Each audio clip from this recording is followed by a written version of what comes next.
Hello, welcome to Kellogg Public Library's virtual story time. My name is Sherry. The story I'm going to share with you today this story is called Pumpkin Soup by Helen Cooper.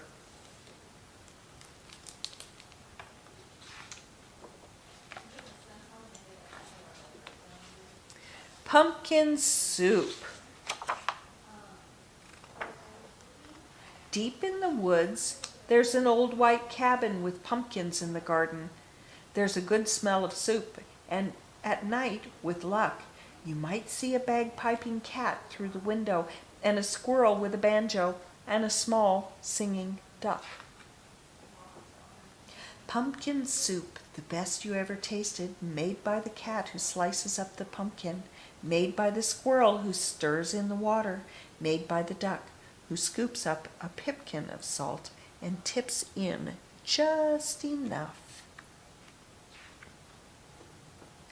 They slurp their soup and play their song, then pop off to bed in a quilt stitched together by the cat, embroidered by the squirrel, and filled with fine feathers from the duck. And it's peaceful in the old white cabin. Everyone has his own job to do. Everyone is happy, or so it seems. But one morning the duck woke up early. He tiptoed into the kitchen and smiled at the squirrel's special spoon. "Wouldn't it be fine," he murmured, "if I could be the head cook?" He drew up a stool, hopped on top, and reached until his beak just touched the tip of the spoon. Kerplunk! Down it clattered. Then the duck trotted back to the bedroom, held up the spoon, and said, "Today it's my turn to stir the soup." "That's mine," squeaked the squirrel. "Stirring is my job. Give that back."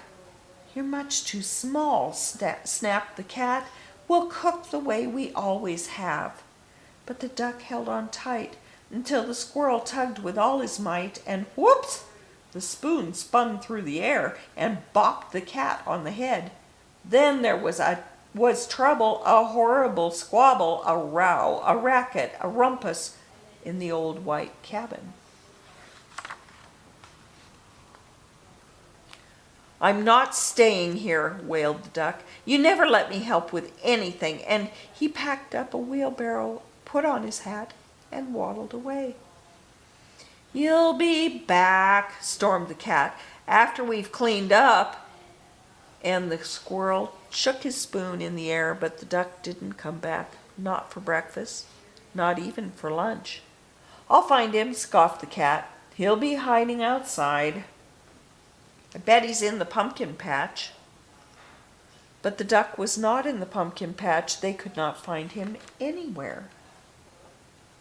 So they waited all that long afternoon.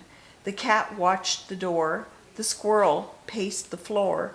"That duck will be sorry when he comes home," they muttered. But the duck didn't come home, not even at soup time. The soup wasn't tasty. They'd made it too salty, and they didn't feel hungry anyway. They both sobbed over supper, and their tears dripped into the soup and made it even saltier. "We should have let him stir the soup," sniffled the squirrel. "He was only trying to help," wept the cat. "Let's go out and look for him." The cat and the squirrel were scared as they wandered down the path in the dark, dark woods. They feared for Duck, all alone with the trees, and the foxes, and the wolves, and the witches, and the bears. But they couldn't find him. On and on they trudged until they reached the edge of a steep, steep cliff. "Maybe he fell down that," wailed the cat. "I'll save him," squeaked the squirrel, and he scrambled down on a long, shaky rope. He searched all around on the ground, but he couldn't find the duck. Then the cat whispered in a sad little voice, "Duck might have found some better friends." "He might," sighed the squirrel, "friends who let him help." And the more they thought about it, as they plodded back, the more they were sure they were right. But when they were almost home, they saw light shining from the old white cabin. "It's Duck!" they shrieked as they burst through the door. And the duck was so happy to see them. He was also very hungry, and though it was late, they thought they would all make some pumpkin soup.